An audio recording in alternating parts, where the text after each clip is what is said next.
Bandvefslosun, aftari keðja, þýðir kálfi, kálfi, aftanlæri, aftanlæri, rass, bak, brjóstvöðvi, brjóstvöðvi, framhálfari, framhálfari. 30 sekúndur hver staður, samtals 10 staðir, þannig að þetta á að taka 5 mínútur.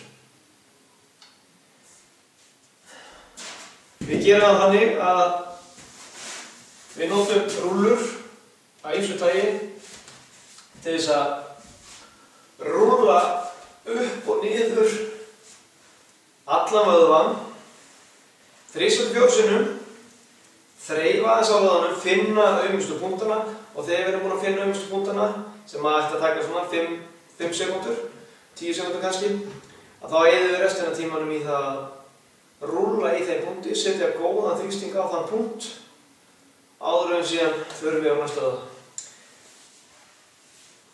Og aftanlæri, svona, aðeins erfiðar að gera það með minni rúllum.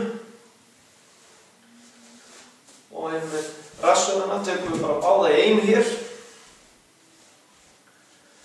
Bakið má ýmist gera, það má gera á tvennan hátt. Annars vegar svona.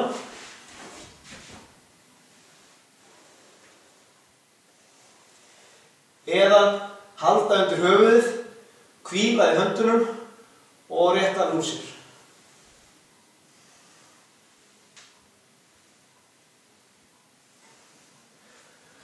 Brjóstvöðvarnir, þá liggur rúllan skáhallt af brjóstvöðvanum, einhvern veginn svona.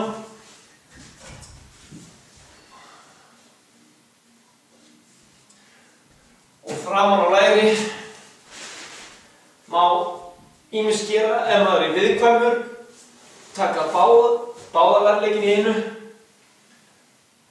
ennþá léttari þá beygja hnén og svo fær maður meiri þrýsting ef maður tekur annan fótinn í einu, setur hérna upp á.